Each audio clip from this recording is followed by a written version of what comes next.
Budaya. Yang kami muliakan Bante Surya. Yang kami hormati perwakilan dari MBI Pusat Romo Bandrawala. Yang kami hormati Ketua Yayasan Dewan Pengawas dan seluruh jajarannya. Yang kami hormati Ketua MBI dan seluruh jajarannya. Yang kami sayangi teman-teman MBI semua dan para hadirin yang telah menyempatkan waktunya untuk menghadiri acara pada malam hari ini. Pada malam hari ini kita akan mengadakan acara Safari dan Matok. Acara kita ini berlangsung kurang lebih 2 jam. Itu yang mencakup kata sambutan dari perwakilan MBI Pusat, pengenalan program moderator, pengenalan biografi dari narasumber kita, ceramah damai dari narasumber kita yang mengambil topik hidupku berhargakah. Acara sesi tanya jawab yang disesuaikan dengan waktu yang bersedia, penyerahan bakat oleh narasumber kepada yang akan diwakili dari perwakilan MPI, PJ Guru Story. Sesi serah terima buku dan pada, dan setelah selesai acara kita akan foto bersama dan makan snack bersama. Oke, tanpa panjang lebar lagi, mari kita mulai acara Safari dan Matok malam ini. Mari kita sambut perwakilan dari MPI Sumut, yaitu Romo Bandrawala, untuk memberikan sepatah 2 kata-kata. Waktu dan teman, kami persilakan. Ya. Berarti jemiknya. Baik. Namo Sang Hyang Adi Budaya, Namo Budaya. Namo Amitoko. Tachia, Ni Hao. Iya, luar biasa. Yahoo! Yahoo! Yahoo! Nah, oke. Kalau salah sedikit nggak apa-apa ya. Terima kasih yang kami muliakan, yang mulia Biksu Ilo Opsang Jakso Stawira yang sangat luar biasa menyempatkan waktu hadir. Tadi kemarin itu dari jam 4 pagi udah menunggu naik pesawatnya delay juga, akhirnya sampai di sini hampir jam 4 lebih ya kalau nggak salah sampai juga di sini. Kami dari MBI, saya mewakili MBI Sumatera Utara mendampingi pembicara dalam acara Safari dan Matok pada malam hari ini. Ini yang udah keberapa kali ya. Sebenarnya Safari dan Matok ini sudah dilakukan 12 kali semenjak 2014. Cuma 2 kali saja absen, yaitu di COVID 2000 dan 2021, sehingga nggak ada kegiatan. Dan kali ini kembali lagi hadir di sini, terutama sekali di Gunung Sitoli yang paling jauh ini, harus menyeberangi lautan. Ya, apapun harus ditempuh demi membabarkan Buddha Dharma. Tepuk tangan dulu, semangat ya. Nah, jadi Siang Dharma ini, Dhammatok ini supaya ada satu penyegaran ya, dengan pembicara-pembicara dengan latar belakang yang berbeda-beda. Hadir di sekali ini ada di 27 tempat, tambah meluas karena semakin banyak peminatnya. Semoga malam hari ini nanti Bante bisa memberikan inspirasi yang luar biasa kepada kita, apalagi tadi pagi kita sempatkan untuk ziarah, menghormatkan juga, memberikan doa kepada almarhum Ketua MBI kita, Pak Ruslan ya, Pak Ramlan, untuk kita bacakan doa bersama-sama di tengah rintik hujan ya, tetap semangat kita melakukan hal ini. Semoga beliau juga bersuka cita menyambut kegiatan ini bersama-sama kita. Nah, jadi Bapak Ibu sekalian, mari kita coba dengarkan dengan sebaik mungkin. Waktu yang singkat berharga ini mudah-mudahan bisa memberikan pengetahuan Dharma yang luar biasa kepada kita semua. Saya atas nama Majelis Budayana Sumatera Utara mengucapkan selamat kepada Ketua MBI Nias, Bapak Joni, yang juga melanjutkan tampuk yang sudah dijalankan oleh pengurus sebelumnya, kemudian kepada yayasannya, dan terlebih lagi juga kepada Ibu Linda sebagai wanita Buddhis, dan terlebih lagi kepada yayasan, Pak Andi, dan tokoh kita yang sangat istimewa, yang menjadi pejuang, yang menjaga wihara ini juga, dan mewakili umat Buddha, yaitu Romo Tapawong. Ya, terima kasih. Semoga kita dapat inspirasi dari kegiatan ini. Namo Buddhaya. Namo Buddhaya.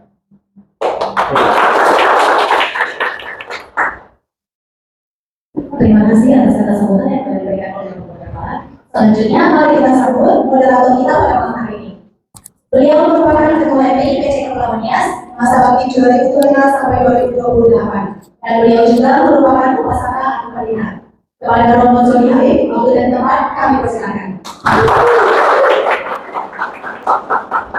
Terima kasih kepada Ibu Linda Kosasi sebagai MC pada acara Safari Dhammatok hari ini.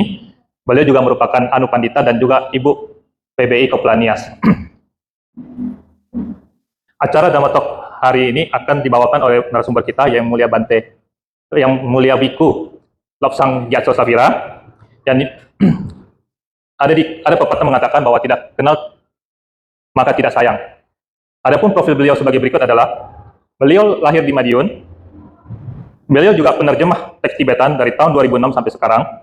Beliau merupakan gegok, yaitu pemangku disiplin Sanggah KCI dari tahun 2010 sampai 2011. Beliau juga sebagai Nayaka Sangga Warjayana Indonesia, Sangga Agung Indonesia tahun 2017 sampai 2027, serta reviewer Mahani Tiloka Dhamma sejak tahun 2018. Mari kita sambut narasumber kita dengan tepuk tangan yang meriah. Ya. Bante, waktu dan tempat kami persilakan.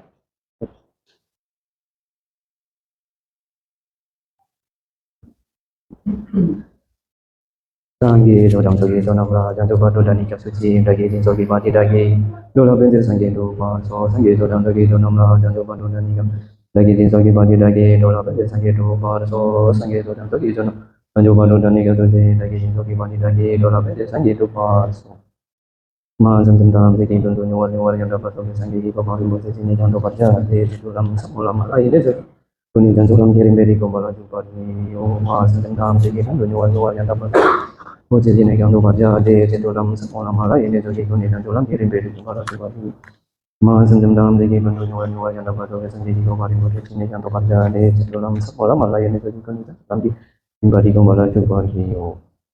Terima kasih moderator Romo Tony Ya, Bante. atas waktu yang diserahkan kepada saya.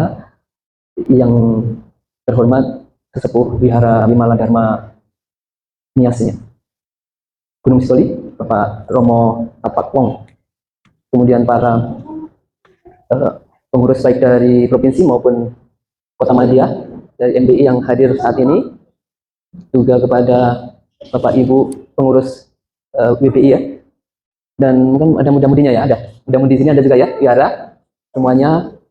Salam dalam-dalam, namo sayang adi budaya, namo budaya. Namo budaya. Pada malam hari ini sejarah bagi saya diundang untuk pertama kalinya di Pulau Nias ini. Ketika ada undangan ini, teman-teman yang saya kenal, saya kasih tahu kalau saya akan ke Nias. Tahu, ketika dengar Nias, apa yang di pikiran teman-teman yang saya kasih tahu itu? Oh, Bante, di sana banyak durian. Nanti jangan lupa makan durian. Ya, ternyata begitu kemarin sampai, kita kebetulan satu pesawat dengan Romo Andi, ya, Romo, sama-sama Dili, sahabatnya kecil ya. Itu di tempatnya Kopi Geng, kami sempat mampir di sanalah untuk pertama kalinya durian Nias itu masuk di mulut saya. Terima kasih. Apa namanya? Kalau di hotel itu ada welcome drink ya, minuman selamat datang. Kalau di Nias ada durian, durian welcome ya gitu. Jadi luar biasa sambutannya, keramahannya umat Buddha dari Nias. Terima kasih banyak. Dan teman saya langsung saya kirim fotonya, itu saya foto, saya kirim langsung, wih, komennya dapat durian Nias, memang luar biasa. Tapi saya nggak bisa makan banyak ya, karena faktor U. Tahu ya U ya, umur. Jadi harus jaga makan. Jadi makan secukupnya saja. Makanya kemarin nggak bisa habis, maaf, Romo Andi. Mungkin kalau masih muda mungkin banyak makannya. Oke, itu ceritanya. Saya datang sini diundang oleh MBI dari Sumatera Utara. Jadi terus terang ya, kalau di tempat kami yang ini sistem merah ini ya, sistem merah ini atau Wajrayana itu nggak gampang. Kita itu diundang keluar itu. Jadi saya nggak menyangka sama sekali tiba-tiba diutus oleh suhu saya, Suhu Badra Rusi yang mulia Subadri, untuk tampil di sini atau dipercaya untuk mengisi acara ini. Jadi tahun lalu kalau nggak salah sudah pernah ya, tapi bukan di tempat sini ya, Romo ya, bukan di tempat sini ya, yang dari Jepang Merah maksudnya, yang dari Wajrayana. Dan tahun-tahun ini giliran gantian saya. Kalau dulu dari orang Bali, dari Jepang, kalau saya orang Jawa, jadi gantian. Baik, kalau hari ini saya ingin berbagi dhamma atau ajaran Sang Buddha ya, tentang yang sangat fundamental. Jadi kalau kita mau belajar dharma itu, kita butuh suatu penyemangat ya, sesuatu yang membuat kita mempunyai kepercayaan diri. Kepercayaan diri itu artinya kita mempunyai kesanggupan, karena kita yakin kita punya potensi di dalam diri kita itu untuk mempraktekkan atau melakukan apa yang Sang Buddha Gautama atau Sang Buddha Sakyamuni ini ajarkan kepada kita. Nah, di sini kita topiknya adalah hidupku berhargakah, gitu kan. Jadi terkadang kita kalau lagi bete ya, lagi ada masalah itu kan kadang-kadang suka berandai-andai. Oh, seandainya ya saya nggak jadi manusia, seandainya saya bisa jadi burung, bisa terbang bebas gitu. Jadi mereka berandai-andai malah pengen jadi binatang, padahal sudah jadi manusia kan. Nah, menurut Sang Buddha, sesungguhnya jadi manusia itu sangat sulit. Jadi ketika kita ada masalah, dalam problem, kemudian kita malah pengen menjadi binatang, itu jadi berarti kurang paham. Artinya tidak memahami bahwa dibandingkan hidup sebagai manusia maupun dibandingkan dengan hidup sebagai binatang, itu lebih bebas dan lebih berkah jadi manusia daripada jadi binatang. Mungkin Ibu Bapak di sini bertanya-tanya kok bisa. Buktinya banyak manusia ya, karena manusia itu menderita, punya masalah. Kok dikatakan jadi manusia dan dibandingkan jadi binatang itu lebih berkah. Nah, suatu ketika Sang Buddha itu bertanya kepada para bante, para biku, coba kamu lihat debu yang kuambil di jempol jariku dengan debu yang ada di bumi ini, di dunia ini, lebih banyak mana? Tentu saja Bante, lebih banyak debu yang ada di dunia ini dibanding debu yang ada di jempolnya Bante. Maksudnya Sang Buddha Bante itu ya. Demikianlah, oh biku, makhluk-makhluk yang terlahir di alam rendah, kita nggak tahu ya alam rendah ya. Alam rendah itu ada 3 kalau dari Tibetan Buddhis itu, yaitu penghuni neraka, kemudian yang lebih nggak menderita lagi, penghuni setan kelaparan, yang lebih nggak menderita lagi, penghuni binatang. Nah, 3 ini alam rendah kalau di versinya Tibetan. Mungkin kalau di versi Theravada biasanya ditambahin apa? Asura ya. Asura biasanya. Tapi kalau di Tibetan cuma 3 ini. Jadi makhluk-makhluk 3 ini, 3 alam ini. Tadi alam apa aja? Alam neraka ya. Kemudian alam setan kelaparan sama alam binatang. Itu mereka kalau mau dapat tubuh manusia yang kita sekarang pakai ini, yang kita sekarang bawa kemana-mana ini, yang panjangnya tidak lebih dari 2 meter rata-rata di Indonesia, itu lebih sulit, ya, lebih sulit daripada kalau itu kita berada di alam bahagia.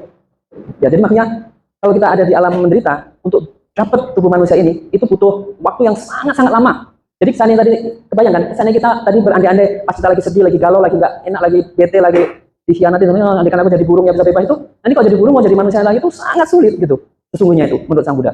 Karena kan dari alam rendah mau naik itu sangat-sangat sulit. Dan ternyata kabar baiknya kita yang ada dulu di sini kan sudah casingnya udah punya tubuh manusia ini, ya. Nggak peduli sukunya apa, lo nggak memandang itu, nggak peduli suku, nggak peduli agamanya, nggak peduli warna kulitnya, nggak peduli keyakinan atau kepercayaan tradisinya, nggak peduli. Jadi selama kita punya tubuh manusia ini, itu berarti tubuh ini sangat-sangat berharga. Sangat-sangat berharga. Jadi butuh perjuangan. Kalau di dalam bahasa Buddhis itu butuh punya itu apa? Jasa kebajikan yang sangat besar untuk mendapatkan tubuh ini. Karena hukum Sang Buddha mengajarkan sebab akibat. Nggak ada ceritanya segala sesuatu itu tanpa sebab. Artinya segala sesuatu itu dari perbuatan, ya, bukan dari kelahiran. Jadi dari perbuatan kita, dari kita masing-masing. Dan tahu sebabnya apa yang utama supaya kita tuh dapat tubuh manusia ini. Sang Buddha mengatakan kalau sebab utamanya adalah praktek moralitas. Yang nomor 1 itu praktek moralitas. Syarat utama. Jadi modal utama kalau kita bisnis ya, modal utamanya dia bisa dapat casing tubuh manusia ini punya moralitas. Moralitas tahu ya, kalau di dalam sehari-hari kita suka okase ahang bante saranena sading pancasilang damang yajami, terus kemudian minta sila. Nah, maksudnya moralitas itu kita mohon sila. Nah, itu makanya tradisinya Sang Buddha. Kalau kita punya sila, artinya kita punya komitmen.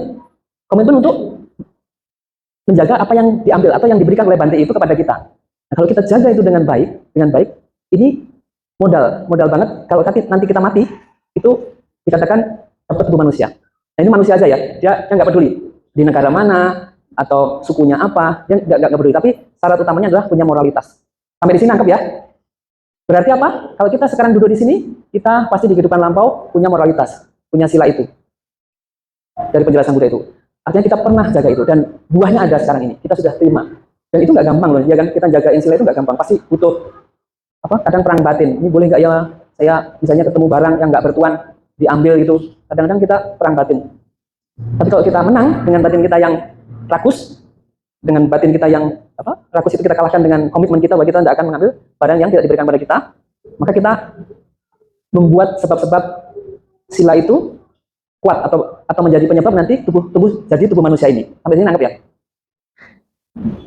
Oke, kemudian Sang Buddha juga mengajarkan bahwa ketika kita punya tubuh manusia, kemudian mungkin Bapak Ibu bertanya, kan nggak semua manusia itu kan hidupnya bahagia kan, ada macam-macam kejadian di mana menimpa makhluk yang punya tubuh manusia itu. Kita semuanya dapat tahu pasti ya, sering mendengar berita, membaca berita atau menonton berita-berita tentang tragedi-tragedi kemanusiaan ya. Ada yang tentu saya juga tadi mendengar bahwa tahun 2005 di sini juga ada tragedi bencana misalnya, seperti itu kan.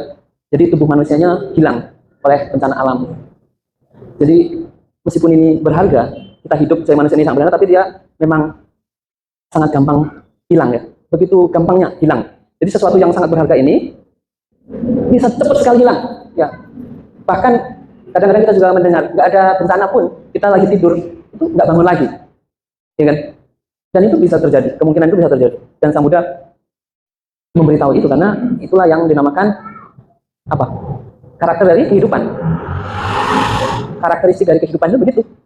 Jadi sulit didapat tubuh manusia ini tapi sangat mudah hilang, sangat mudah hilang. Kelebihan makanan misalnya, tadi kan jaga makan durian kan, kita ngomong durian tadi ya. Jadi kalau saya misalnya ngikutin nafsu keinginan saya, wah habisin, nggak ingat umur, nggak ingat ini, nanti bisa tiba-tiba apa? Ada serangan mendadak misalnya kan, darahnya naik tinggi misalnya gitu, atau gulanya naik tinggi, dan itu akan mempengaruhi. Jadi kalau kita nggak waspada, nggak jaga mulut kita, apa yang dimakan, jadi kita bisa gampang kehilangan apa yang kita sangat susah dapat ini, ya, baik itu dari makanan, baik itu dari bencana alam, baik itu dari karma lampau kita yang kita nggak tahu, nggak ingat dulu pernah menyebabkan atau mungkin pernah melakukan misalnya pembunuhan kepada binatang atau kepada makhluk-makhluk hidup lainnya ya. Dan itu menurut hukum Sang Buddha pasti akan tersimpan, dia nggak mungkin hilang begitu saja. Ya, kalau Sang Buddha ajarannya begitu. Jadi apapun yang kita lakukan, dia akan tersimpan dengan baik di memori. Kalau bahasa umumnya yang bahasanya gudang kesadaran. Jadi ada gudang kesadaran yang menyimpan apapun yang kita lakukan, entah itu baik, entah itu buruk, dia tuh netral. Dia pasti menyimpan perbuatan-perbuatan itu, dinamanya gudang kesadaran. Bahasa Indonesianya kurang lebih begitu. Alayatana kalau bahasa Sanskertanya. Jadi di situ disimpan. Dan itu nggak mungkin hilang begitu saja. Ibaratnya kita punya flash disk itu, suka merekam foto-foto kenangan memori disimpan. Nah itu masing-masing dari makhluk itu, entah itu binatang, entah itu penghuni neraka, entah itu apa, setan kelaparan ataupun para dewa pun, mereka punya namanya gudang kesadaran ini. Jadi semua perbuatannya akan terekam di situ, dan itu jadi potensi dia panen atau matang atau masak akibat dari perbuatan yang dilakukannya itu. Dan itu nggak mungkin hilang kalau kita nggak melakukan namanya purifikasi atau pemurnian kesalahan itu. Nah, makanya Sang Buddha ngajarinya harus lengkap ya. Ajaran Sang Buddha itu dikasih tahu kamu berharga loh. Jadi kita kan punya confidence, punya keyakinan diri. Wow, berarti sulit ya saya dapat tubuh manusia ini rupanya. Dan saya berhasil loh. Berarti kan kita muncul confident. Kalau anak-anak itu atau waktu itu saya pernah Katina diundang di sekolah polisi di Subang. Bukan polisi, maaf, mungkin saya salah. Sekolah yang didikannya seni militer. Kepala yayasannya, ketua yayasan bilang kepada kami, tamu itu para bante yang diundang, karena ada siswa dari 700 itu hanya 2 yang agamanya Buddha, yang di sekolah itu. Jadi tingkatan SMA dia. Jadi begitu SMP masuk ke sana. Jadi dari 700 siswa itu hanya 2 yang Buddha. Tapi mereka mengadakan katina karena di sekolah itu ada wihara. Jadi waktu itu beliau kepala yayasannya itu bilang ke saya kalau siswa-siswa ini punya seragam setiap hari itu ganti-ganti. Seragamnya itu alasannya apa? Itu supaya membuat mereka tuh punya confidence, kebanggaan, gitu. Sehingga dia ketika diinstruksikan oleh gurunya untuk melakukan ini, untuk belajar itu dia percaya diri. Sang Buddha juga. Jadi menggunakan yang seragam tadi dalam tanda petik itu tubuh manusia ini. Jadi kalau disadarkan, kamu punya tubuh manusia, tidak peduli latar belakangmu apa. Dan ini susah kamu dapat. Tapi dia gampang sekali hilang. Dan kamu nggak tahu kapan hilangnya ini. Kapan dia hilang. Apakah setelah malam ini kamu bangun, apakah masih balik di tubuh yang kamu pakai ini, ataukah tidak? Tidak ada yang tahu. Tidak ada yang tahu. Ya. Jadi, apa yang harus dilakukan? Apa yang harus dilakukan? Nah, kita beruntung di sini. Dibandingkan manusia yang pada umumnya, kan kita sudah tahu. Manusia umumnya kan. Nah, sekarang disempitkan lagi. Ada beberapa manusia yang lebih beruntung lagi dibandingkan dengan yang tadi sudah dapat manusia yang meskipun susah. Tapi ada yang lebih beruntung lagi, yaitu mereka yang apa? Nomor 1. Itu mereka lahir di negara yang mereka menghormati atau tidak menganggap agama itu sebagai larangan. Kita orang Indonesia di sini, agama Buddha bahkan diakui secara legal di negara ini. Ini nggak semua negara bisa seperti itu. Ya. Nggak semua negara yang mayoritas adalah Muslim, tapi mengakui membuat departemen atau direktur jenderal yang Buddha. Meskipun ini nggak terbentuk sejak awal Republik ini berdiri, tapi itu para pendiri bangsa ini sudah membuat landasan yang namanya Pancasila itu. Di sana ketuhanan yang Maha Esa sila pertama itu sebagai salah satu silanya. Artinya negara ini sangat-sangat menghormati, mendorong supaya warganya itu praktek spiritual. Nggak semua negara bisa itu. Ya, ini poin banget. Jadi kita sudah punya tubuh yang sangat berharga. Terus lebih poin lagi, kita tinggal di negara di mana kita diberi kesempatan untuk mengerahkan segenap potensi kita ini untuk mengikuti ajaran Sang Buddha. Gitu. Coba kalau misalnya kita zaman dulu di mana agama Buddha susah ya, agama Buddha susah berkembang itu, nggak sebanyak ini, pasti mereka mempraktekannya dengan sembunyi-sembunyi, takut ya, karena pemerintahnya atau masyarakat yang kita tinggal itu cenderung nggak menghormati agama gitu. Tapi di negara kita ini dihormati, ini luar biasa. Jadi kita benar-benar sangat bersyukur. Mungkin dulu kehidupan lampau kita juga pernah jadi aparat pemerintah atau yang bekerja di pemerintahan itu, yang juga memberi kesempatan atau jadi kepala desa atau jadi orang yang memberi kesempatan orang-orang itu beragama menurut keyakinannya. Jadi kita balik ke kita. Jadi karena kita pernah memberi kesempatan orang lain, untuk misalnya kita punya rumah, kemudian ada orang yang numpang sholat di tempat kita, ya dipersilahkan, nggak dilarang. Dia mau praktek kebaikan kan, jadi nggak dilarang. Jadi kalau kita bisa berbalik, nanti kita mati, selain dapat tubuh manusia, kita bisa terlahir di negara di mana kita mau mempraktikkan keyakinan kita itu dengan bebas juga. Ya, sampai sini ngerti ya? Itu yang pertama tadi. Nah, negara mendukung ya.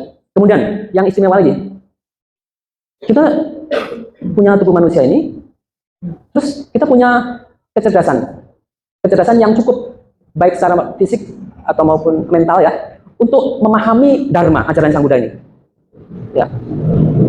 Coba kalau kita sakit parah atau kita indranya tidak lengkap, itu akan sangat susah kita bisa memahami ajaran Sang Buddha, karena ajaran Sang Buddha membutuhkan kecerdasan tertentu. Ya. Jadi butuh kecerdasan, butuh untuk menganalisis. Karena Sang Buddha tahu kan, prinsipnya apa? Ehi pasiko. Datang, lihat, buktikan. Jadi jangan percaya dengan apa yang diomongkan Buddha begitu saja, tapi kamu harus merenungkan. Jadi itu kan butuh pikiran, butuh kecerdasan. Dan luar biasanya, ibu bapak hadir di sini tentu mempunyai karma, di mana punya tubuh yang bisa untuk sampai ke sini, ke tempat ini. Itu poin lagi. Jadi tubuh kita berfungsi dengan masih baik-baik saja, ya, masih baik-baik saja. Ini nggak gampang juga. Karena beberapa bayi itu lahir dia ada yang autis, ada yang Down syndrome, ada yang macam-macam, sehingga dia susah nangkap ajaran Dharma ini. Betul ya? Kalau itu bayi-bayi yang begitu kan susah kan? Umumnya sekolahnya harus khusus kan? Dan kita nggak perlu sekolah khusus itu. Kita dengan sekolah biasa, kita akhirnya bisa nangkap ajaran Sang Buddha ini.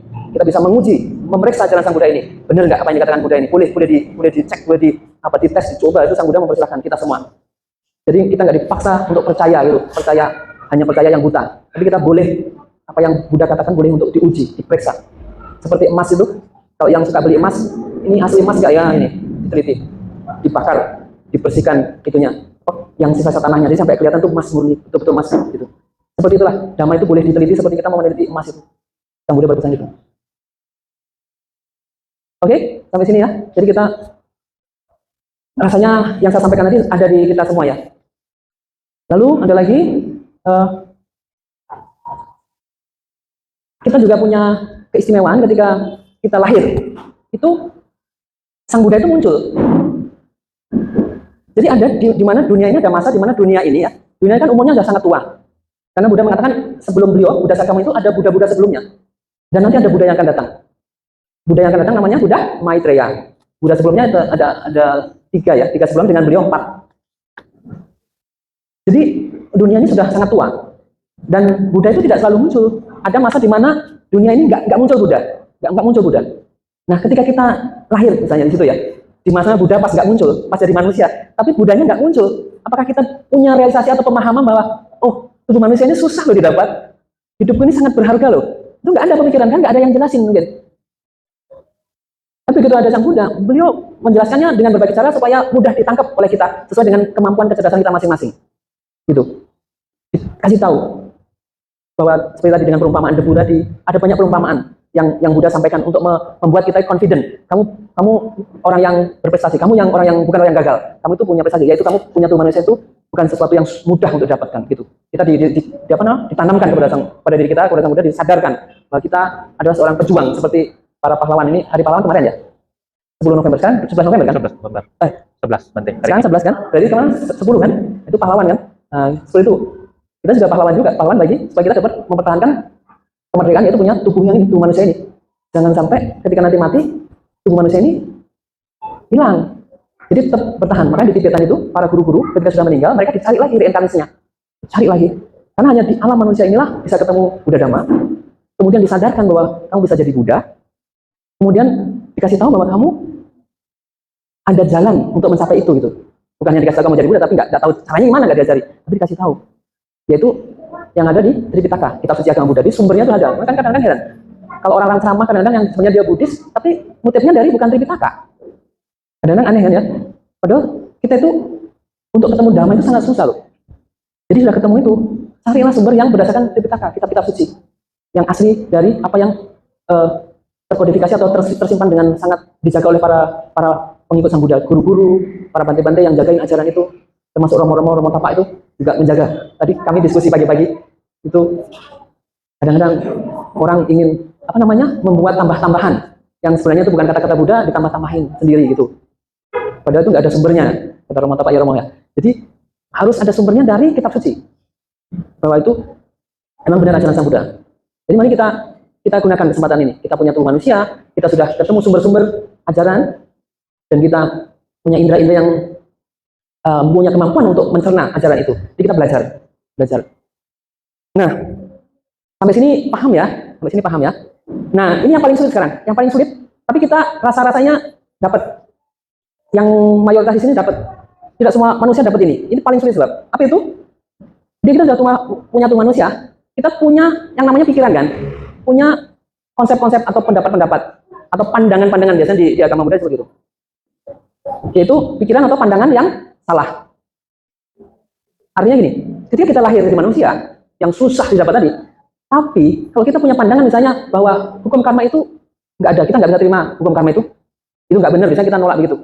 Timbal lahir itu nggak ada, itu omong kosong misalnya. Nah, kalau di hati kita yang paling dalam begitu kokoh berpegang pada ini juga dikatakan meskipun dia manusia, tapi dia kalau sudah pandangannya melawan apa yang kenyataan semesta ini, bahwa di semesta ini ada energi atau kekuatan yang mengatur yang namanya perbuatan kita, hukum karma namanya, hukum sebab akibat, dan hukum timbal lahir. Sampai kita punya tubuh manusia, kemudian ada Buddha, dan Buddha menerangkan bahwa ada hukum ini, kemudian kita melawan itu, nggak percaya sama Sang Buddha, padahal sudah menguji, dan bahkan sehari-hari kita sudah membuktikan ya, kalau kita berbuat jahat itu pasti penderitaan. Jahat itu apa? Jahat itu membuat orang lain atau diri kita sendiri susah ya. Kalau kita berbuat baik itu pasti kebahagiaan.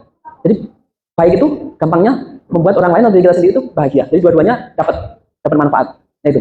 Jadi kalau kita berbuat itu akibatnya pasti kebahagiaan kalau itu baik. Kalau kejahatan pasti penderitaan. Jadi kita sudah membuktikan itu. Kemudian kita menolak ajaran itu, berarti kita tidak sempurna tadi tubuh manusianya yang berharga ini mempunyai berkahnya atau kebebasannya. Nangkep ya dari sini ya. Nah, ini yang paling sulit. Tidak semuanya bisa tangkap, nggak bisa terima ini, karena beberapa orang misalnya meskipun dia sudah ketemu Buddha Dhamma, dia malah pindah agama. Dia malah meninggalkan ini keyakinannya gitu. Padahal nggak gampang ketemu Buddha Dharma ini, ajaran Sang Buddha ini. Dan ini baru dasar ya, hukum karma dan tunggal itu basic. Karena kalau kita nggak meyakini ini, kita nggak akan semangat berbuat baik. Ngapain saya susah-susah pakai jubah, menghindari ini, menghindari itu, mencegah ini. Kalau misalnya nggak ada aturan yang fair, bahwa apa yang melakukan ini adalah buahnya sesuai dengan apa yang akibatnya adalah sesuai yang saya buat sebabnya. Kalau misalnya nggak ada aturan yang fair itu, apa saya mau bersemangat gitu? Apa kita mau bersemangat? Tentu nggak mau kan? Jadi ada aturan fair yang di dunia ini yang nggak mungkin disuap, nggak mungkin memeras kita, nggak mungkin menekan seperti aparat hukum yang korup misalnya. Nggak ada ceritanya. Dia nggak pandang bulu. Kamu percaya sama hukum ini, kamu tetap terima akibatnya kalau berbuat jahat, yaitu penderitaan. Jadi nggak bisa disuap, nggak bisa dipengaruhi. Nangkep saya sini ya. Ini baru awal. Tapi bukan berarti, ingat ya, ini bukan berarti bahwa ajaran tentang kemuliaan atau berharganya tubuh manusia ini bukan khusus untuk Buddha loh ya. Ini untuk Sang Buddha mengajarkan universal. Karena waktu itu kan di India itu ada kaum Brahmana, ada kaum pertapa telanjang atau Jain, Jadi Sang Buddha senantiasa menyampaikan ini. Jadi bisa saja ya, meskipun yang mendengar ini nanti bukan seorang Buddhis dan dia belum mengenal Buddhis, kemudian tapi dia tidak menolak Buddhis. Kemudian dia setelah mendengarkan dan dia mencerna dan merenungkan dan dia meyakini hukum karma meskipun dia bukan Buddhis, dia akhirnya KTP-nya bukan Buddhis tapi dia percaya karma. Ada yang begitu. Meskipun KTP-nya bukan Buddhis tapi dia percaya hukum karma. Ada yang begitu.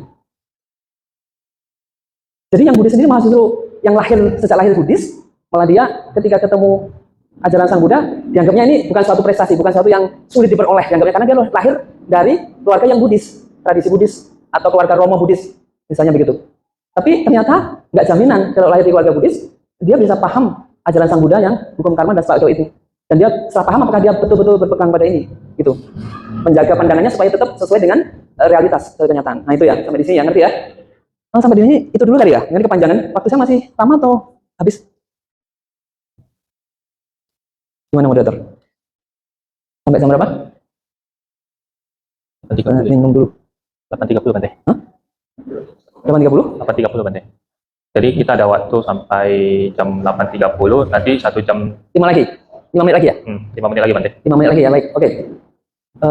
Saya akan ulang lagi apa yang saya sampaikan dari awal, intinya itu. Ketika kita menjalankan topik bahwa hidupku berhargakah, sekarang ibu, bapak yang ada di sini, saudara-saudara sekalian tahu kan maksudnya? Bisa menjawab kan? Kalau kita bertanya pada diri sendiri, hidupku berhargakah? Apakah kriteria misalnya, apakah saya manusia? Kalau kita memang betul manusia, bukan apa? Di sini kadang-kadang ada dewa yang menjelma sebagai manusia, atau naga yang menjelma sebagai manusia. Kalau dia begitu ya berarti nggak termasuk ya. Kalau misalnya ada pendengar ini dewa atau naga, karena di sini ada laut, biasanya banyak naga yang datang. Tapi dia nyamar jadi manusia misalnya itu berarti bukan manusia, itu nyamar aja. Tapi kalau kita asli manusia, berarti kita masuk kriteria itu. Berarti kita seorang pejuang dulu. Pejuang apa? Moralitas. Karena kita punya moralitas, akhirnya kita punya tubuh manusia ini. Dan kita harus seperti para pahlawan memperjuangkan menjaga yang telah diperjuangkan itu supaya minimal dapat dijaga lagi. Yaitu ngikutin ajaran Sang Buddha. Karena Sang Buddha muncul di sini, sudah mengajarkan dharma yang mengenal tentang hukum karma dan rimba lahir. Jadi kita ikutin itu. Karena kita yakin kepada ajaran itu, maka kita punya poin lebih daripada manusia yang tidak punya keyakinan pada hukum karma dan sabbaga atau hukum-hukum kebenaran yang diajarkan Sang Buddha lainnya. Itu poin lagi. Karena itu kita jangan langsung terlalu confident. Confident boleh, percaya diri kita penting juga kan. Tapi kalau over yang segala sesuatu yang kelebihan itu nggak bagus. Kemudian over kepercayaan diri, kemudian merendahkan yang nggak punya kualitas itu jadi bukan itu maksud Sang Buddha. Jadi kita disadarkan kita berharga, kelahiran kita ini berharga bukan untuk kita menyombongkan, menghabiskan energi untuk pamer-pamer, tapi kita mengisinya dengan apa yang Sang Buddha ajarkan, yaitu mereka sila, samadhi, panya. Rahasianya cuma itu kan, 3 itu, sila, samadhi, panya. Kenapa harus dilakukan? Karena inilah yang akan menjaga kita, kemanusiaan kita. Sifat kemanusiaan ini akan terjaga dari satu kehidupan berikutnya sampai kita mencapai nibbana. Nah, kita pun nggak boleh terlalu overconfident atau sombong karena cepat atau lambat kita bisa mati sewaktu-waktu. Ya kan? Kalau hanya bangga-bangga begitu saja, oh aku orang yang berjuang lo dulu, kata Bante, dulu menjaga moralitas, habis itu cuma bangga tapi nggak dijaga apa yang sudah dilatih dulu, sekarang nggak dilanjutkan, iya nanti bisa terjun bebas di 3 alam rendah. Jadi ngerti ya, jadi sila sama di panya itu yang sudah kita dapatkan, dijaga, dipraktekkan lagi supaya kita mempertahankan kemanusiaan kita ini, yang sangat berharga ini. Ketemu ajaran Buddha lagi, nanti mempraktekkan lagi. Terus sampai kita mencapai tingkatan-tingkatan yang siswa-siswa Sang Buddha capai itu. Ada yang apa? Yang paling gampang kan terakhir di surga, ya kan? Yang paling gampang terakhir di surga. Tapi surga bisa mati. Surga bisa mati. Kalau di surga jangan dianggap, kalau di Buddhis surga sudah di surga bisa mati dia. Jangan dianggap berumur jalan terus di sana, enggak. Kemudian lebih sulit lagi mencapai tingkat-tingkatan kesucian dari Sotapanna, Sakadagami, Anagami, Arahat, ya kan? Ada juga tingkat kesucian Pasika Buddha. Dan yang paling sulit lagi yaitu mencapai tingkatan sama seperti Buddha Gautama, yaitu sama Sang Buddha. Itu kita bisa mencapai itu semua karena kita punya yang namanya calon kebudayaan, benih kebudayaan. Itu tergantung kita. Kita mau bersemangat untuk fokus ke sana atau bersemangat ke duniawi, ya, ngejar harta, tahta, wanita, tapi habis itu mati nggak ikut. Sama-sama kerja kerasnya, tapi kalau yang ini sila sama dengan kalau dipraktekkan dengan keras, dengan mati-matian, dengan kita kerja itu bangun pagi, tutup toko, kemudian sampai capek gitu, tapi ternyata ujungnya kita mati ditinggal. Gak bawa. Tapi kalau kita bangun pagi, ambil sila lagi, ulang sila lagi, kemudian kita meditasi, terus kemudian kita mengembangkan kebijaksanaan dengan terus belajar ajaran Sang Buddha. Itu dari kehidupan terus kebawa dengan kita. Beda dengan yang umumnya kita lakukan kalau kita kerja saja itu. Harta itu nggak akan dibawa. Dia dibawanya sampai batas yang kubur aja atau yang kremasi itu aja. Nah, mentok. Nangkep ya. Jadi mari kita menggunakan tubuh kita yang manusia ini yang sangat dicapai ini dengan sebaik-baiknya, itu Kalau ada kesempatan berbuat baik, lakukan secepatnya, jangan ditunda. Begitu ditunda, kita bisa menyesal kalau kita nanti tiba-tiba nggak ada. Karena nggak selalu kita bangun tidur itu bisa ketemu tubuh manusia ini lagi. Nangkep ya? Semoga ini memberi pencerahan meskipun sedikit. Dan mohon maaf ada salah tutur kata yang saya mungkin sengaja atau tidak sengaja saya sampaikan. Terima kasih. Nama saya William, nama budaya. Nama budaya.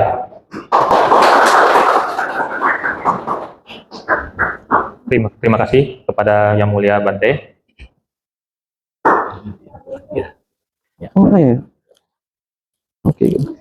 Selanjutnya kita memasuki sesi tanya jawab. Bagi saudara-saudari yang punya pertanyaan, bisa melambaikan tangan supaya panitia bisa memberikan mikrofon. Bagi 3 penanya pertama akan mendapatkan souvenir dari panitia. Nanti.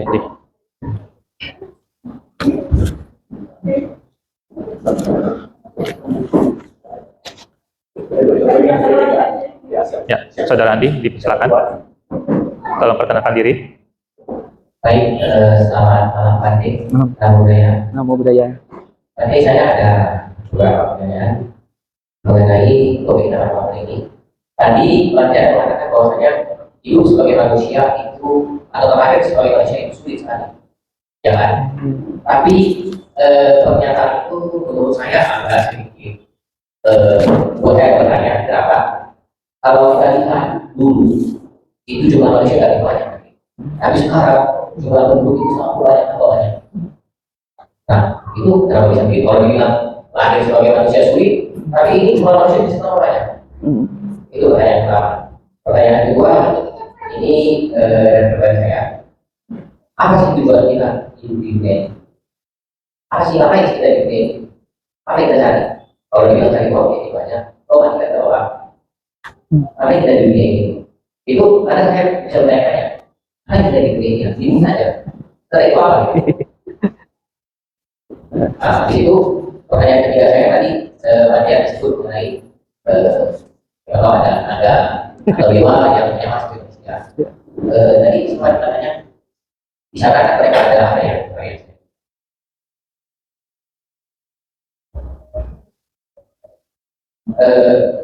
Tadi kalau tidak salah dengar saya nanti, kalau saya mereka tidak punya moralitas, maksudnya moralitas seperti apa? Yang mana? Yang bukan manusia maksudnya? Ya. Kenapa dikatakan tidak punya moralitas? Malah kan kalau secara ini kita bilang dewa. Bentar. Oh, enggak ada pernyataan itu. Oh, saya. Enggak ada ya. Saya enggak bukan. Hanya fokus ke manusia untuk butuh moralitas. Enggak, maksud saya. Kalau kita bilang mereka nyaman sebagai manusia, kan mereka tidak dengan nyaman sebagai manusia. Nyamar. Nyamar. Oke. Nah, di alam mereka sendiri itu bisa dikatakan saya sudah lebih baik lah. Oh. Kenapa dikatakan hanya di manusia ada moralitasnya seperti itu? Kenapa? Kenapa hanya di dunia manusia ini dikatakan ada moralitasnya? Oh, maksudnya gitu. Padahal kan kalau di alam dewa, kalau di alam naga itu kan harusnya dalam hidup baik. Kenapa hanya di alam manusia ini ada moralitasnya? Seperti itu ada itu ya. Sebenarnya bukan ya yang disabotasi ya. Oke. Budaya. Langsung diborong habis ini nantinya. Ya, karena Satu. Berarti satu penanya ya, bukan satu pertanyaan. Bukan. Oke. Ini 3 pertanyaan, 1 penanya. Ya. Jadi terima dulu lah ya. Saya akan ngomong. Ini Leontin Buddha Sakyamuni. Mudah-mudahan jadi inspirasi untuk menjawab pertanyaan tadi. Ya, pertanyaan pertama apa tadi? Lupa. Atau yang ketiga dulu? Boleh, berarti yang ketiga dulu. Oke. Yang ketiga Hanya di dunia manusia dikatakan ada moralitas, sedangkan di alam dewa tidak dikatakan ada moralitas. Bukan, saya tidak bilang bukan di alam dewa itu tidak ada moralitas, karena ingat Buddha itu muridnya ada dewa dan manusia kan. Artinya sila sama dinampanya juga diajarkan kepada dewa. Dan dikatakan Buddha Maitreya yang akan jadi Buddha yang akan datang, beliau sekarang ada di Tusita. Dan dikatakan di kitab suci itu semua sama sang Buddha pasti di Tusita. Ya. Tapi ingat, sama seperti di alam manusia ini, seperti misalnya ini Gunung Sitoli atau Nias, yang ada pembabaran dharma hanya di sini satu-satunya. Jadi kita bayangkan, di Tusita sana banyak yang masuk surga misalnya, tapi nggak semuanya di tempatnya Bodhisattva Maitreya. Ya mirip-mirip seperti ini kurang lebihnya. Mereka juga nggak tertarik mendengarkan dharma karena mereka sudah terdistraksi atau perhatiannya dialihkan ke kesenangan indera yang di alam dewa sana. Begitu juga, coba lihat kan? Meskipun di sini mungkin secara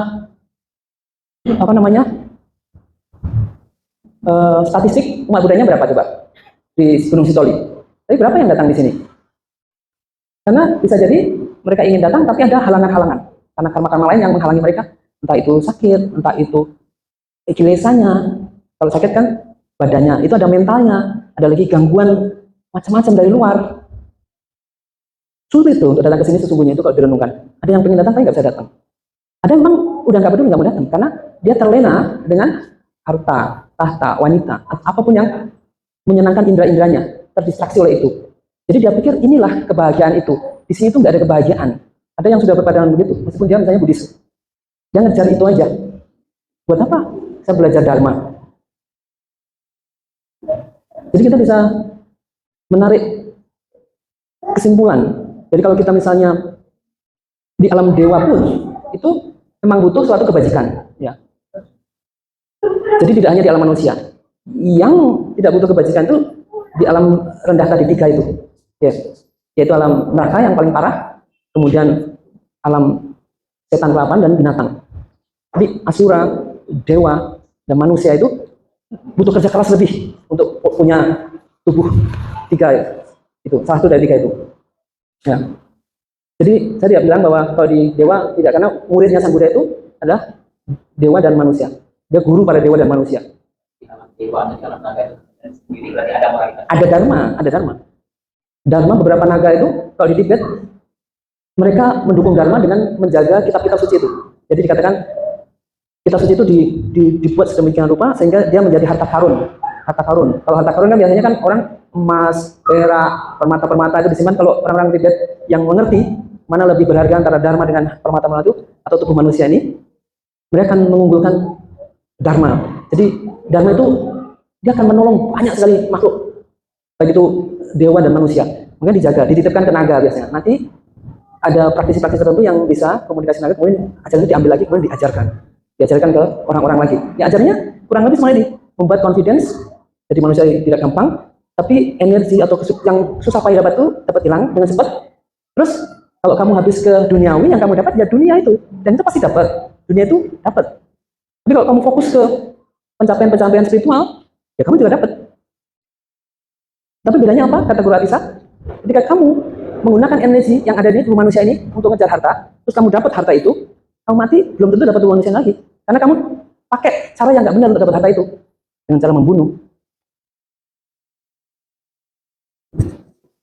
Jadi, apakah kamu mau seperti itu? Punya harta banyak dengan cara yang nggak benar, dia dapat hartanya banyak. Umurnya di manusia ini pendek, tapi kata Sang Buddha, begitu kita lahir di alam binatang, mau naik ke manusia itu ibarat debu yang di kuku Buddha sama debu yang di seluruh dunia ini. Maka kamu mau mengorbankan waktumu itu ngejar duniawi dalam pengertian harta yang nggak dibawa mati seperti itu dengan cara yang nggak benar juga gitu, nggak sesuai dengan dharma misalnya gitu. Ya kurang lebih begitu ya. Jadi kalau kita merenung nanti kita akan mengerti, oh oke, kita berarti nggak boleh bekerja. Dan kemarin ketua MBI kan ngajari bagaimana kaya kan. Ya tadi Romo tunjukin saya, Pak umat udah harus kaya. Ya benar, itu harus kaya, itu benar. Cuma harus punya penghidupan yang benar. Di 8 jalan utama itu ada 8 penghidupan, bukan dengan judi, bukan dengan judi. Itu bukan penghidupan yang benar. Ya. Jadi dengan cara yang benar, ikutin apa yang Sang Buddha ajarkan, yaitu tidak menjual racun, tidak menjual manusia atau binatang, kemudian tidak menjual senjata. Gitu. Nangkep ya? Ya kita bisa dapat duit itu bisa dengan cara-cara itu dapat. Tapi ya itu tadi, harga yang harus dibayar itu setelah kita dapat itu ternyata kita mati itu karena kita moralitasnya nggak benar dan sesuai yang ditunjukkan Sang Buddha, terjun bebas di 3 alam itu. Dan itu mau naik lagi seperti Sang Buddha bilang, debu yang di kuku saya ini sedikit dibandingkan itu jumlah debu yang sini. Artinya mau dapat debu saya itu sulitnya tuh seperti debu yang di kuku. Jadi kan tragis, sudah susah payah dapat, ternyata dipakai untuk yang nggak benar tubuh ini. Makanya menjumuskan ke kelahiran yang lebih rendah. Ya buat apa nggak gitu? Nah makanya kita anak-anak muda itu disadarkan. Dianggapnya ajaran Buddha itu ajaran orang-orang tua saja. Jadi mereka nanti aja kalau tua baru belajar dhamma. Karena kalau mudah belajar nanti takut bisnis, ini nggak boleh, ini nggak boleh, ini nggak boleh gitu. Katanya begitu. Padahal kalau ini sudah dididik sejak awal dari muda, mereka ngerti. Jadi mereka menggunakan energinya itu untuk yang positif. Cita-cita yang di pertanyaan tadi jadi untuk apa? Jadi apa yang berharga itu? Ya dia dua sisi yang berlawanan antara duniawi sama spiritual itu. Makanya Sang Buddha membuat kriteria itu di dunianya ada empat ya kelompok manusia. Tapi apakah 4 kelompok ini praktisi dharma? Mereka belajar jalan dharma apa enggak? Yang pertama adalah kelompok-kelompok mereka yang mengisi hidupnya untuk mengejar kehidupan saat ini saja. Jadi saat ini terpandang, kaya, saat ini di kehidupan ini aja. Jadi mereka kerja keras, bangun pagi, disiplin dan macam-macam di orientasi untuk kehidupan saat ini saja. Jadi mereka nggak mempersiapkan nanti saya mati itu apa jaminan kemanusiaan saya ini masih tetap bertahan apa enggak. Nah ini kelompok orang-orang yang namanya duniawi seperti itu. Dan ini bukan praktek dharma menurut Sang Buddha. Kelompok yang kedua, mereka lebih cerdas lagi. Mereka berpikir bahwa harta yang kita kumpul dengan susah payah dan kita kadang-kadang harus melanggar ini itu menyuap dan sebagainya, ternyata nggak dibawa mati dan kita lebih parahnya lagi nggak jadi manusia lagi. Jadi mending saya jaga supaya saya tetap jadi manusia lagi. Sang Buddha memberitahu caranya harus punya moralitas. Berarti saya harus mengambil sila. Jadi itu dijaga. Dia kaya, tapi itu bukan tujuan utama. Dia tujuan utamanya adalah spiritual supaya lahir lagi jadi manusia. Itu baru masuk dikatakan orang yang praktek dharma karena dia mempersiapkan kematiannya. Bahwa dia ada jaminan tidak terjun di alam bebas, alam rendah secara bebas. Pokoknya gampang sekali masuk neraka, gampang sekali jadi setan kelaparan atau binatang. Jadi mereka udah lebih cerdas daripada yang kelompok tadi. Jadi mereka berpikir, berarti saya harus menjaga yang sudah saya capai ini supaya tetap jadi manusia, yaitu saya moralnya dijaga.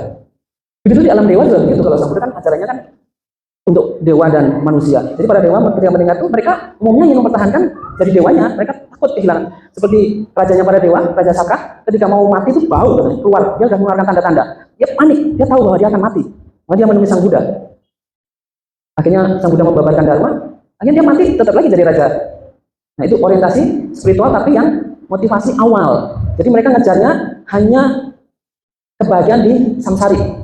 Yaitu kalau nggak jadi asura, jadi dewa atau jadi manusia. Ini ada samsarinya. Samsari artinya apa? Masih lahir mati dan mengalami ya nangis, nanti dibunuh, nanti begitulah. Tahu sendiri samsara itu seperti itu.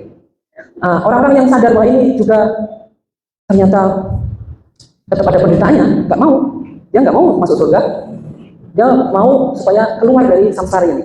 Dia menggunakan energi dan waktu manusia yang sangat singkat ini, nggak lebih dari 100 tahun, untuk memurnikan batinnya.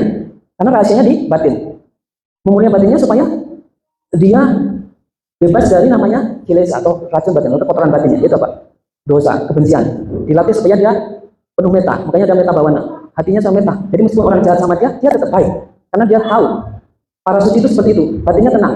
Meskipun dihina, meskipun dicela, meskipun disiksa dia sabar dia. Karena ya batinnya tidak ada kebencian. Dosa loba dibuang lobanya dia. Jadi yang dulunya rakus dia dermakan seperti contohnya Ananta Pindika. Nah, kalau laki-laki donatur besarnya Sang Buddha, dia rela koin-koin emasnya itu untuk nutupin tanah demi dapat Sang Buddha dapat tanah untuk bangun wihara Cetawana namanya. Nah, seperti itu. Jadi orientasinya dia membuang kilesanya, menaklukkan. Akhirnya dia mencapai tingkatan Sotapana yang paling rendah. Kemudian Sakadagami, kemudian Anagami, kemudian Arahat itu banyak belenggu-belenggu atau rintangan-rintangan yang harus dihadapi. Dan itu bisa dicapai dalam satu kehidupan. Nggak perlu nunggu mati. Itu. Makanya fokus energinya dipakai untuk itu. Ini yang motivasi menengah. Jadi dia ngerti, oh berarti saya harus keluar dari lingkaran samsara ini.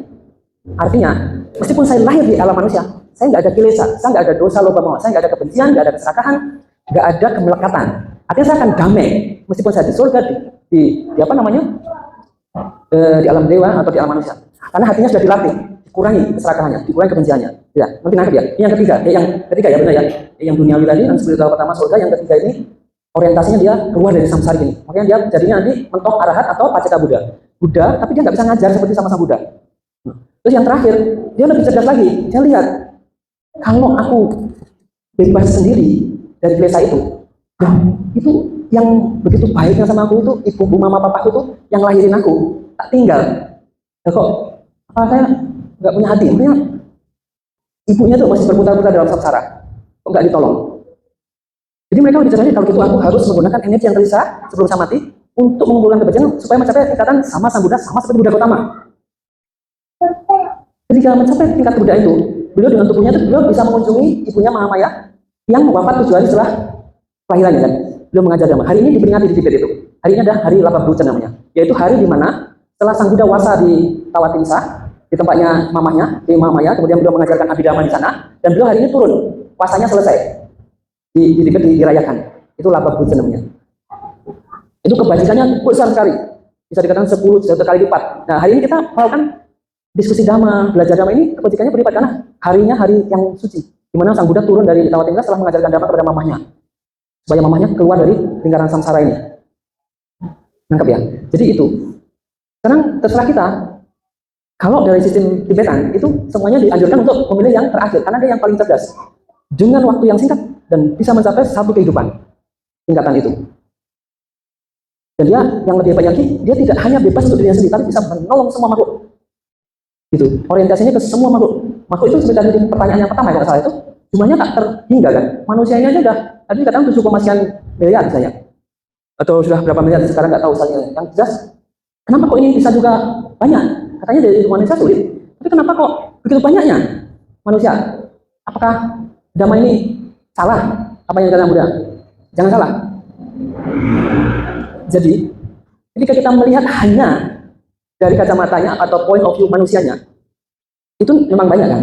Tapi ingat, yang punya syarat-syarat yang tadi, dia pandangannya yang benar, kemudian dia lahir di mana negaranya itu mengizinkan agama untuk dipraktekkan, itu nggak sama, nggak banyak. Jadi makin dikit lagi loh. Jadi ketika saya bilang hidupku berharga itu maksudnya fokus di mana yang mereka yang betul-betul ketemu yang poin-poin beruntung ini, poin-poin yang sebagai berkah ini. Dan itu nggak semua manusia bisa dapat, meskipun mereka banyak. Maksud saya gitu, begitu yang kalau misalnya kita ngomongin di alam dewa juga sama, meskipun banyak dewa lahir di sana, juga nggak bisa semuanya itu bisa ketemu sama Buddha Maitreya yang tinggal di sana. Ya karena halangan-halangan macam-macam tadi, halangan-halangan begitu. Nangkep ya? Jadi pertanyaannya ada yang belum dijawab nggak? Kayaknya sudah dijawab semuanya. Jadi yang satu itu yang kenapa banyak. Jadi sebenarnya kalau dibandingkan dengan semut aja atau insekti aja banyak sekali. Kalau kita nonton dunia binatang di YouTube itu dari koloni rayap aja udah banyak itu sekali tuh mereka. Kemudian semut lebih banyak. Nanti sebanyak-banyaknya manusia lebih banyak yang di alam binatang itu. Apalagi yang di neraka lebih banyak lagi. Makin ke bawah itu penghuninya makin banyak. Bukan makin sedikit. Karena nggak gampang untuk pakai polaritas. Nggak gampang. Penghuni neraka lebih banyak daripada penghuni setan. Penghuni setan lebih banyak daripada penghuni binatang. Begitu. Penghuni binatang lebih banyak daripada penghuni manusia. Urutannya begitu. Ada lagi nggak? Pertanyaan nomor 2 tadi, apa tadi ya? Kenapa? Apa tujuan kita hidup di dunia sudah ini? dijawab juga harusnya. Udah kan? Udah ya? Jawab kan? Yaitu yang tadi. Kamu mau yang bawah ini, ngejar dunia aja, yang nggak diwakmati, atau kamu mau yang masuk surga aja, tapi bisa mati, atau kamu mau jadi arahat atau paceka Buddha, atau kamu jadi sama-sama Buddha. Itu di tanganmu sendiri. Kamu punya free will, kebebasan untuk memilih. Sekarang dari taman, karena kamu punya tubuh manusia, coba kamu jadi binatang. Dia cuma insting aja. Jadi binatang cuma insting aja, jalani insting, kecerdasan insting aja. Tapi kita bisa milih. Oh ini baik, ini nggak baik. Saya pilih yang baik dong. Tapi kalau kita sudah jadi manusia, dikasih tahu ini baik, kita milih yang nggak baik ya tragis kan. Berarti kan ini namanya mengantarkan kita ke bawah. Padahal ini sudah didapat tubuh manusia ini. Nangkep ya, Romo. Jadi mudah-mudahan bisa direnungkan dan memperbaiki diri lebih baik lagi. Untuk semua, bukan hanya untuk Romo. Untuk saya juga sama. Ya, silakan. Ada yang pertanyaan lain? Silakan Romo. Ya, yang ingin saya tanyakan tentang tema itu berharga. Berarti menurut saya ada berharga, ada tidak berharga. Jadi dalam hal ini berarti ada nilai, ada harga yang harus kita dapatkan. Jadi pertanyaan saya, setinggi apa, sebesar apa nilai yang kita harus kejar dalam diri ini untuk mencapai hidup yang berharga. Bagaimana? Terima kasih. Silakan ambil dulu ini. Karena udah bertanya. Hadiahnya. Ya. Ya kan Romo? Ya, alkohol. Ya. Baik, tadi pertanyaannya udah nangkep ya. Jadi kalau kita lihat dari topiknya itu berarti sekarang kita berpikir dong, berarti ternyata nggak semua loh kelahiran kita itu berharga, hidup kita itu berharga. Ya, betul, memang begitu. Maka kita harus bercermin dengan kriteria yang disebutkan oleh Sang Buddha tadi. Kalau kita bercermin kemudian mengkoreksi diri kita sendiri, jadi bukan untuk menjudge orang lain ya, bukan untuk menjudge, tapi untuk koreksi diri, itulah yang nanti menjadi nilai besarnya. Berarti hidup Romo, hidup Bapak itu akhirnya ada manfaatnya, punya makna. Dari yang rakus, nggak rakus lagi, dermawan. Pak kasih. Tujuannya belajar dharma kan itu. Dari yang gampang panik, jadi tenang orangnya. Dari pemarah, jadi sabar. Dari bodoh, nggak bijaksana, jadi bijaksana. Itu nilai besarnya ketika kita udah punya tubuh manusia dan memanfaatkan dengan tekad untuk merubah perilaku karakter kita. Karena ini ke bawah dari satu kehidupan ke kehidupan berikutnya. Misalnya kalau saya saat ini jadi biksu, besar kemungkinan dulu saya biksu juga. Kalau Bapak Ibu ini perempuan, besar kemungkinan dulu perempuan juga. Karena biasanya bawa kebiasaan ya. Kebiasaan sebelumnya. Jadi untuk merubahnya itu susah, untuk energi besar. Misalnya dari perempuan mau berubah laki-laki. Jadi nggak biksu mau jadi biksu juga susah. Jadi yang biksu, dia kumpul di tempat yang orang suka glamor, ngomongin duaan ini, dia nggak nyaman hatinya pasti. Apa yang diomongkan tentang tas merek ini, merek itu, baju merek ini, merek itu, dia rasanya nggak tenang. Karena dulu kehidupannya hidup simpel, sederhana. Dia kumpul sama orang-orang yang hanya ngomongin masalah merek-merek, pamer-pamer harta itu nggak tenang sih. Karena dia kebiasaan adalah hidup sederhana. Juga cuma satu, cuma yang dipakai cuma dua set misalnya. Ngomongin tas merek ini, mobil merek ini ya nggak pas. Jadi kita tinggal lihat, bercermin pada diri kita mau ubah apa. Misalnya kita nggak mau jadi perempuan lagi, kita harus ubah kebiasaan kita yang cenderung membuat kita perempuan. Begitu juga yang mungkin nggak puas mau jadi perempuan juga harus diubah. Nanti kelahirannya jadi manusia tapi sesuai dengan apa yang kita cita-citakan. Nah, itu kalau pilihannya adalah motivasi, berarti apa? Motivasi awal. Jadi terlahir lagi jadi manusia. Nangkep ya, Bapak ya. Jadi intinya itu harus revolusi mental. Jadi dirubah. Kalau misalnya memang bejat, jadi tobat. Itu baru punya nilai besar. Jadi ketemu ajaran Buddha dia jadi orangnya benar. Jadi nggak neko-neko lagi. Kuai-kuai kalau bahasa Hokkien-nya ya. Ya, nggak neko-neko. Gitu. Kurang lebih begitu ya Bapak ya. Mudah-mudahan bisa menjawab. Terima kasih. Pertanyaan terakhir untuk dapat Leontin tapi ya. Apa? Coba. Siapa? Berdiri. Kalau tadi saya pikir terkait dengan topik pada malam hari ini hidup bertangga. Dengan tema ini sebenarnya dapat pemakainya atau tidak. Kalau ini kita dapat dari Maritom dan atau pada malam hari ini dan kebijaksanaan yang kita miliki masing-masing pada malam. Jika kita mampu memaknai hidup berharga dalam kehidupan atau dalam pikiran kita terdiri dari jenis-jenis pikiran positif dan pikiran negatif. Dan klasifikasinya itu banyak negatif dan positif. Jika kita menjalani kehidupan ini, lebih banyak kita berpikir negatif dan sehingga pada akhirnya kita mengalami penderitaan. Kemudian tadi kita tidak tenang. Menurut nanti apa langkah sederhana yang dapat kita lakukan hari ini kita dapat menenangkan kali yang pertama. Kemudian yang kedua, terkadang kita harus merasa menurut saya, terkadang kita harus merasakan apa itu nikmat dari berpikir ataupun manfaat dari meditasi. Sehingga kita akan mencari kenikmatan tersebut. Tetapi kenikmatan tersebut itu kita menurut literatur itu sangat sulit kita dapatkan karena itu harus butuh upaya juang yang sangat tinggi untuk mendapatkan nikmat yang tadi. Sedangkan kalau kita berperilaku buruk dan berpikir buruk yang negatif itu lebih mudah sehingga kita lebih cenderung untuk melakukan hal negatif kita saja ke awal rendah.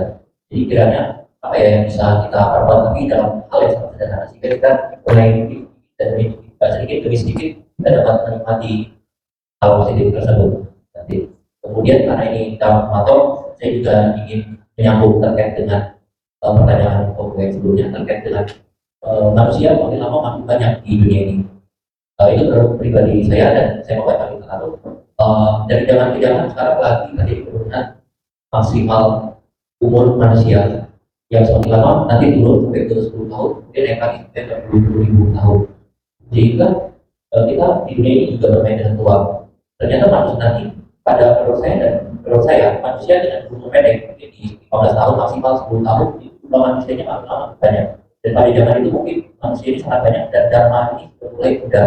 Jika untuk berperilaku buruk juga tinggi, kemudian kita hidup berkehidupan, tapi pada saat kita hidup berkehidupan, jika kita dapat melakukan hal-hal lain. Tapi kalau saya nanti terakhir daya maksimal juga, mungkin dapat melakukan hal yang lebih buruk lagi dan melakukan tidak melakukan tidak menjaga moralitas saya. Dan saya juga berpikir bahwa kalau habis saya meninggal sebagai manusia ini dengan tubuh ini, jadi saya berpikir dengan alam dewa saja, nanti tubuh pada kehidupan nanti manusia yang hidup berpuluh-ribu tahun baru saya akan lahir. Ini cuma saya ada berarti. Jika saya dapat melakukan moralitas dan menjaga moralitas yang lebih baik pada zaman tersebut. Terima kasih. Oke, terima kasih. Habis sepertinya. Oke, hal simpel ya yang tadi pertanyaan pertama. Hal simpel apa yang perlu kita lakukan ya? Ya. Nah, karena kita sudah beruntung di sini, ya. Nanti apa namanya direnungkan ya. Hal simpelnya itu kalau sudah ketemu Buddha Dhamma, itu harus segera menyatakan berhenti sarana kepada Buddha Dhamma dan Sangha. Kenapa?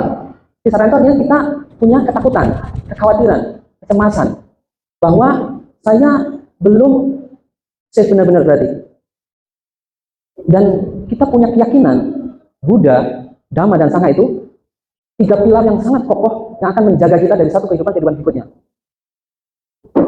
Jadi ketika kita sudah jadi manusia dan kita mungkin ngomong di mulut sudah berhenti sarana, tapi apakah benar-benar mengerti di sarananya? Ya, jadi harus belajar lagi tentang pelindung itu yang benar bagaimana. Jadi meyakini bahwa Buddha itu betul-betul sosok yang sangat mampu diandalkan. Tes ini baterainya sudah habis baterainya. Nanti tadi mati. Jadi seperti ini habis juga. Habis ya. Nangkep ya. Jadi yang simpel itu yang basic kalau kita masih dalam bingkai Negara Kesatuan Indonesia, maksudnya bingkai Buddha Dharma, itu cepat-cepat berhenti sarana, berlindung. Mohon berkenan supaya ketika kita mati kita nggak dilahirkan di alam sana. Itu ada satu kutipan kurang lebihnya ya dari Guru Josongkapa itu, tidak jaminan bahwa kita mati nanti itu kita terlahir di alam bahagia. Tapi kalau kita punya keyakinan pada Buddha dan Buddha Sangha yang melakukan sarana dan mempraktekkan praktek di sarana itu, maka itu ketakutan kelahiran itu bisa dipadamkan. Ya, kan kalau praktek dharma itu orientasinya kan kelahiran yang datang. Jangan mikir yang katanya, oh sekarang kalau saya pindah Buddhis berarti kalau saya katakan nanti karir saya nggak cemerlang karena mayoritas bukan Buddhis di negara ini. Mereka juga misalnya di kantor itu lihat agama misalnya. Ya, itu berarti orientasi yang pertama tadi yang bukan spiritual, dia beragamanya. Jadi kalau benar-benar dia nggak peduli kalau misalnya dunia membuat dia menderita, anggaplah ini sebab-sebab saya untuk lahir di alam binatang itu diambil atau diambil sama orang yang memperlakukan saya, mempersulit karir saya itu. Jadi nggak usah takut. Meskipun lingkungan saya bukan Buddhis, saya tetap pegang relaksnya Buddha Dhamma dan Sangha. Gitu. Karena Buddha Dhamma dan Sangha itu betul-betul kokoh, nggak ada takutnya Buddha itu. Kalau kita berlindung pada yang sosok-sosok yang penakut, pencemburu, pembenci, ya gimana kita bisa betul-betul bebas? Mereka sendiri masih punya kilesa. Nangkep ya? Jadi cara paling gampang yang saat ini dan di depan nyata yaitu menyatakan berlindung dan mengikuti tahapan berlindung itu. Praktek berlindung itu apa intinya? Ini benar-benar tegak lurus ikutin Buddha Dhamma ya, nggak belok-belok ini itu. Karena Dewa Data sendiri tahu kan Dewa Data kan? Dewa Data itu sepupunya Sang Buddha. Dulu rebutan untuk dapat Yasodhara waktu mau memperistri itu. Akhirnya bapaknya Yasodhara buat lomba biar adil kan, udah untuk dapat anakku Yasodhara yang cantik cerita ini, kalian para pangeran harus menunjukkan keahlian perang dengan memanah, main pedang dan sebagainya. Dan akhirnya Sang Buddha menang. Tapi Dewa Data masih tidak terima. Akhirnya meskipun sudah jadi istrinya, kemudian beliau jadi pertapa, tapi Yasodhara tetap setia sama Pangeran Siddhartha yang meninggalkannya. Dia mempraktekkan praktek itu pertapaan juga meskipun di istana. Hanya dia kalau mendengar ada orang bilang suamimu sekarang jadi pertapa makan hanya sekali, dia hanya makan sekali. Dia ngikutin begitu. Akhirnya mencapai kebudayaan kan. Terus akhirnya jadi guru kan. Kemudian sepupunya tadi Dewa Data itu juga berlindung, berkisarana sama Buddha.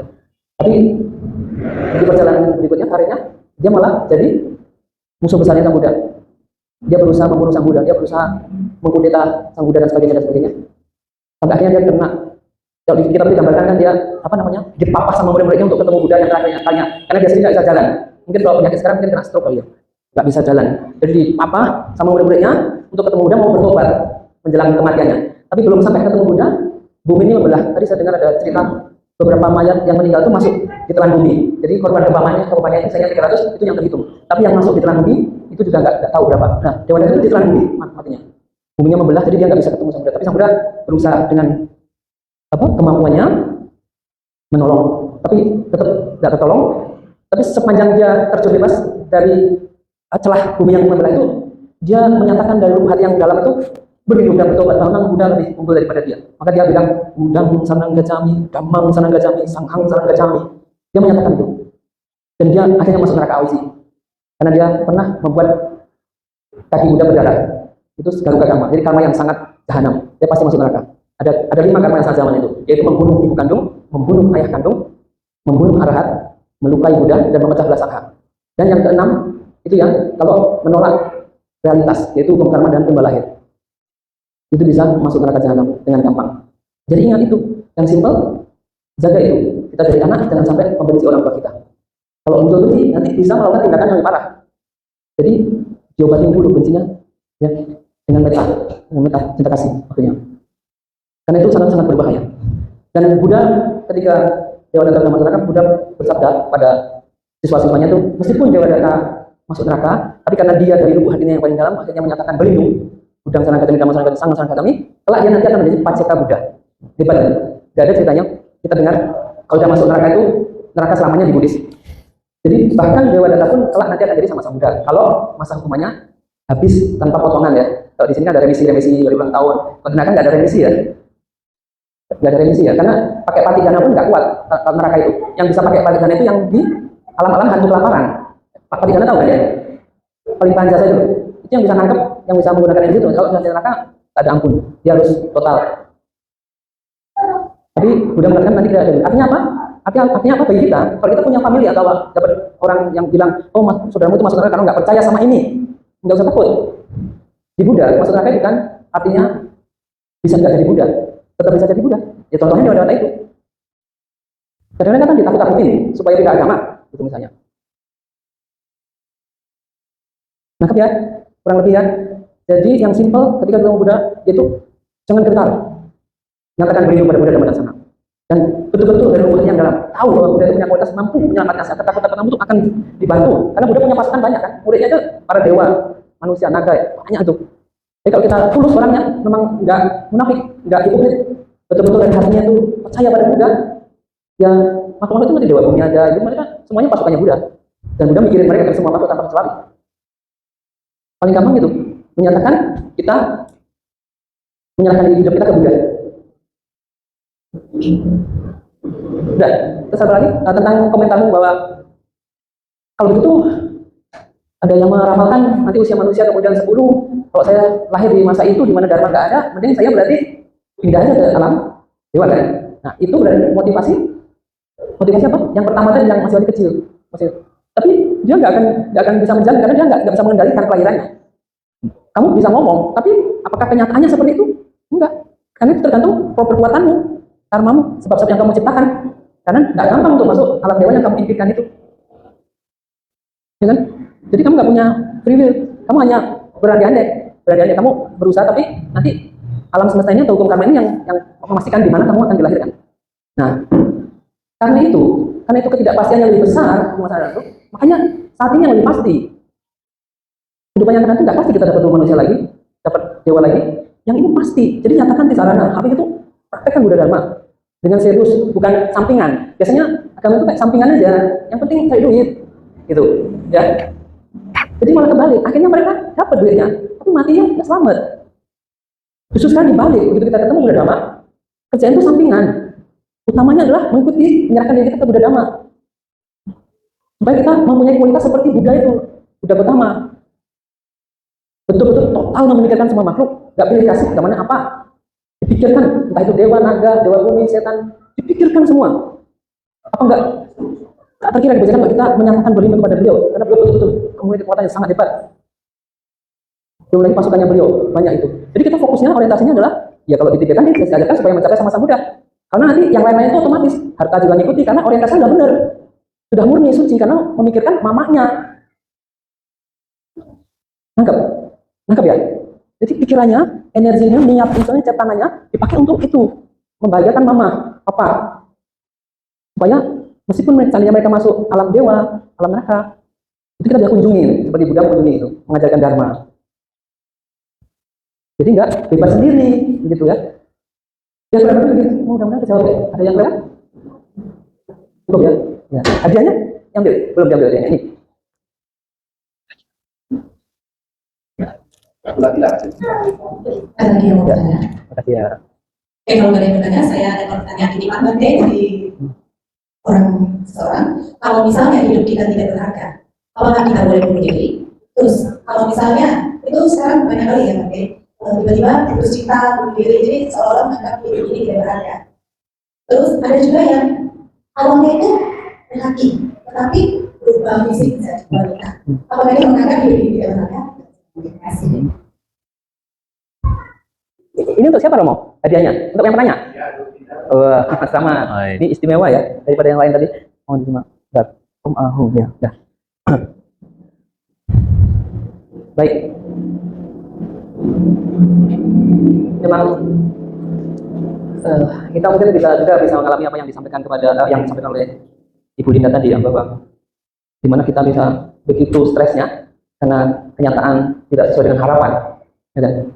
Kalau udah sampai itu penderitaan ditambah betul-betul datang, itu bisa membuat merasa udah buat apa saya hidup, utang banyak, tagihan online. Sekarang itu banyak orang mati gara-gara pinjol itu, main judi online juga karena ditagih ini itu kan. Akhirnya mereka di berita itu melakukan tindakan yang bodoh, itu bodoh ya. Jadi kalau ditegaskan itu bodoh bukan benar. Karena sudah kita sampaikan tadi, saya sampaikan tadi bahwa sulit loh dapat tubuh manusia ini.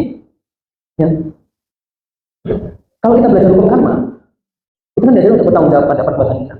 Jadi andaikan ada peristiwa perasaan itu, dan kita juga diajarin tentang rampok, itu ya konsekuensi dari perbuatan kita. Kita harus merenungkannya begitu ke dalam. Kalau kita di luar, kita nggak boleh ngejudge mereka. Oh, rasain bukan itu belajar karma untuk memperbaiki diri, bukan untuk mensyukuri lu gitu, bukan. Jadi untuk kita introspeksi dan memperbaiki diri. Jadi ketika kalau kita itu Buddhis, saya itu Buddhis lebih gampang harusnya mereka mengerti ini. Jadi mereka meskipun misalnya kenyataan tidak sesuai harapan seperti LGBT misalnya gitu ya, lahirnya laki-laki tapi kedepannya kok jadi keperempuan, itu kalau mereka belajar karma dan lain-lain, mereka akhirnya bisa menerima, dan penerimaan itulah yang membuat hati mereka damai dan mereka punya jiwa besar bertanggung jawab pada perbuatannya. Di ajaran Buddha itu diajarkan begitu, kamu berani berbuat, kamu harus berani bertanggung jawab. Jadi karena diajarkan tentang sebab akibat, jadi kita punya orientasi seksual yang tidak normal dalam tanda petik ya, itu karena secara kesehatan dia tidak normal ya, dia termasuk gangguan mental. Jadi gangguan mental itu karena habit, karakter, kebiasaan kehidupan lampau. Jadi itu bisa dirubah. Ingat, Buddha mengatakan dewa data aja yang masuk neraka itu nanti bisa jadi Buddha, apalagi cuma jadi LGBT, masih sama-sama di manusia, tapi bisa jadi Buddha. Itu jadi bahkan satu kehidupan kalau diwajibkan bisa diajarin. Tapi kan karena sesuatu itu sangat berharga, ilmunya sangat dalam dan sangat luas, dia butuh kebajikan yang besar untuk memperolehnya. Kita juga harus menghibur kebajikan yang banyak. Jadi nggak ada ceritanya barang yang begitu berharga itu dapatnya gampang, itu nggak ada di Buddhis itu. Dia gampang karena dia punya tabungan kebajikan yang lampau. Jadi sebelumnya dia udah punya kebajikan, jadi gampang kayak semuanya gampang. Mau ini baru berpikir aja tiba-tiba muncul. Ada yang ngirimin, ada padahal nggak ngomong, ada yang begitu kan. Tapi ada yang sudah berjuang mencintai kan, udah pakai strategi politik ini itu, ingin jadi presiden, digantikan, dibatalkan, misalnya begitu. Nangkep ya? Jadi kalau bunuh diri itu bodoh, itu menyia-nyiakan prestasinya dia, yang dia sudah sulit. Kalau misalnya sekarang nggak sesuai dengan harapan, nyatanya itu, ya kembali ke Buddha Dhamma-Darsana. Jadi ke budaya mohon perlindungan supaya ada jalan. Dan nanti kalau kita tulus memang memohon, ada bodhisattva macam-macam juga, ada Dewi Kuan Yin, ada bodhisattva Siddhartha, ada Dewa Gumi, ada semua itu. Mereka bisa diajak pemakanan, bisa memohon. Mereka dengar, mereka punya walas asih juga. Jadi banyak kita pasukannya dari itu. Ya, curhat ke mereka. Meskipun nggak bisa ngomong, dalam hati itu mereka bisa baca pikiran kita. Kalau misalnya tipenya introvert, jadi nggak bisa hanya mendem aja. Paling baik sih memang disampaikan supaya ganjalan-ganjalan hatinya itu terlepas, kusut-kusutnya terlepas, kita sharing sama orang. Kalau ada masalah itu dibagi, jangan disimpan sendiri kalau bisa. Tapi harus ke orang yang percaya dan orang yang benar, nanti ngarahkannya ke yang benar. Kalau ke orang yang sembarangan, diarahkannya yang bodoh karena dia nggak belajar teori karma, sebab akibat dan itu kan. Itu nggak lahir, ngerti ya? Harusnya begitu sih jawabannya. Jawab atau masih di pertanyaan lagi? Bisa? Ada? Cukup? Oke.